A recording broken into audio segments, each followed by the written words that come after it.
This is the story of Our Lady of Guadalupe. A long time ago, there lived an Indian named Juan Diego. He was an Aztec Indian who lived in a country called Mexico. Juan Diego was a Catholic. All week long, he worked hard in his cornfield. Every Saturday, he went to Mass in the Church of Santiago in honor of the Mother of God. After Mass on Saturday, he would stay for the great celebration of prayers and Mass on Sunday. On Saturday, December 9th, 1531, Juan Diego put on his tilma and set out for the church. It was a long way, but Juan Diego did not mind. As he neared the hill of Tepeyac, he heard birds singing, but somehow something was different. Birds seemed to be singing a chant that was sung at the high mountain. He looked to the top of the hill and he saw it was covered with a brilliant white cloud. As he climbed closer, the cloud seemed to explode and raise a beautiful color. Suddenly, Juan Diego heard a woman's voice calling. "Juan!" she called. "Juan Diego!" Juan ran to the top of the hill as fast as he could.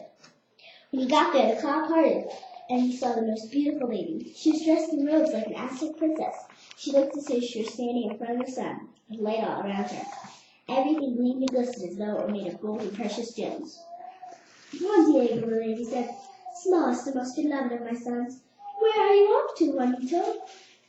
The lady asked him. Juan politely answered that he was on his way to church to attend the Mass in honor of the Mother of God.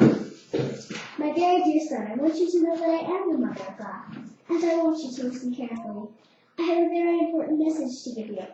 I wish to have a church built here, where I can show my love to all your people, the Indians. You must go at once to the house of the Bishop of Mexico and tell him that I have sent you to make this request. Tell him he must build a church here right away. Tell him what you have seen and heard." Juan Diego was in a daze all the way to the bishop's house. When he got there, it was all very busy, full of people who had come to ask favors of the bishop. He went and sat up in the corner under a tree. He waited a long time. After a while, a friar walked over and asked Juan why he was there. Juan told him about the lady and her message, but instead of taking him to see the bishop, the friar questioned him over and over again. Finally, the friar said, "Juan Diego, I'm sure His Excellency will want to hear this from your own lips. But he is a very busy man. You must be patient and wait until I can arrange an audience for you." So again, Juan Diego sat and waited patiently. Finally, late in the afternoon, he was granted an audience with the bishop. The bishop asked him, "What is it you want, my son?" "Only that you build a church for the Mother of God, who spoke to me on the hillside of Tepeyac this morning at dawn, and requested me to ask you for this small favor," he answered. Many people who were in the room laughed when they heard his reply. But the bishop raised his hand, and the room grew quiet. Then the bishop asked Juan many questions about what he had seen and heard. After Juan had told him everything that he could remember, the bishop said, "My son, I have many pressing matters of state that I must attend to first. If you will return in a few days and repeat all the details you have so carefully told us, we will think about it. Be patient with us." Juan left the bishop's house and started the long walk home. He was sure that he had left the lady down. When he trudged back the hill of Tepeyac, the lady was waiting. "Oh, beautiful lady, I have failed," he sobbed. "I'm sure the bishop did not believe me. He did tell me to return in a few days, and he did say he would seriously think about it." He bowed his head in silence. "My beloved son, I have many messages I could send, but as you have need and want for this purpose, I beg of you to do it for my sake. Go home now to your village, but tomorrow go back to the bishop and tell him I demand you build a church in this very place."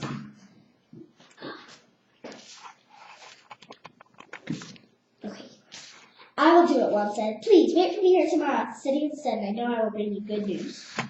I leave you in peace now, lady. God keep you." The next morning was Sunday. Juan Diego got up before dawn and started his long trek to the Church of Santiago. And after Mass, he went to the home of the bishop. Again, he patiently waited in the courtyard. Finally, he was allowed into the bishop's private study. The bishop said angrily, "Why have you come back so soon? Did I not tell you I needed several days to think about this matter?" Once again, the bishop questioned Juan Diego. Juan's honesty and sincerity impressed him. But finally, the bishop said, "I cannot do what you have asked of me. You should go back to this lady and tell her to give you some sort of a sign. A sign to make it clear that she is indeed the Mother of God. That is her wish that the church be built. Of course, your lordship, one being limited. You have only to choose the sign you want. I'm sure the lady will be happy to provide it for you. The bishop thought for a moment, then replied it was not his place to demand, for that he would be happy with any sort of a sign. The lady chose to sit. Juan laughed with great joy. He ran to tell the lady what had happened. When he reached Tetiana, he immediately told her everything that had been said. She smiled at him and thanked him for being so patient. She then asked him to return the following morning, told him she would be waiting for him. Then she would give the good bishop a sign. Juan then returned home. When he got there, all of his neighbors were waiting for him. Juan, they said, your uncle, Juan Bernardino, was ill. You're afraid he is dying. Juan loved his uncle very much. All night long he stayed with him and tried to help heal him. But soon he cleared to Juan that his uncle was going to die. At dawn, he left to go get the priest that his uncle received the last blessing. He forgot all about the lady until that moment when he neared the hill of Tepeyac. Then he remembered. He quickly decided he would first go get the priest, and then return to keep his promise to the lady. He chose a path at the bottom of the hill, so if the lady were waiting, she would not see him. Just as he came around the hill, he saw her. Do not be concerned for your uncle. Do not die as fever. In fact, he's already cured. Juan believed the lady and asked her for the sign that he was to take to the bishop. My dear son, the lady answered, climb to the top of the hill where you first met. Cut and gather the roses you will find there, and bring them back to me. Juan ran to the top of the hill as fast as he could, even though he knew no roses grew there, especially in the middle of winter. He found roses of Castile with dew still on their petals. He quickly brought them back to the lady. She rearranged them in his tilma and told him to go to the bishop and not show anybody what he was carrying. Once again, he waited in the courtyard. Finally, he was granted an audience with the bishop.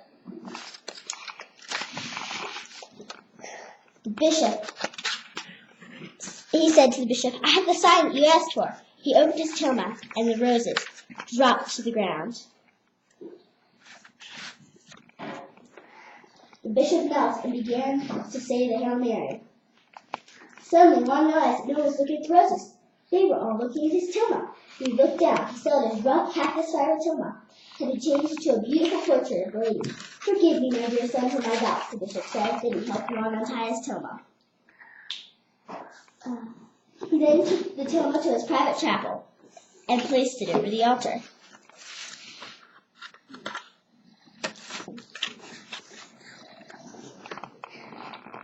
Many years later, a beautiful basilica, the Basilica of Guadalupe, was built on the same site. Every year, millions and millions of people come to see this miraculous image and to pray to Our Lady of Guadalupe. Juan Diego spent the rest of his life taking care of the shrine. On July 31st, 2002, Juan Diego was officially canonized by Pope John Paul II and is now venerated as Saint Juan Diego. The end. Finally, we did it all without one cut.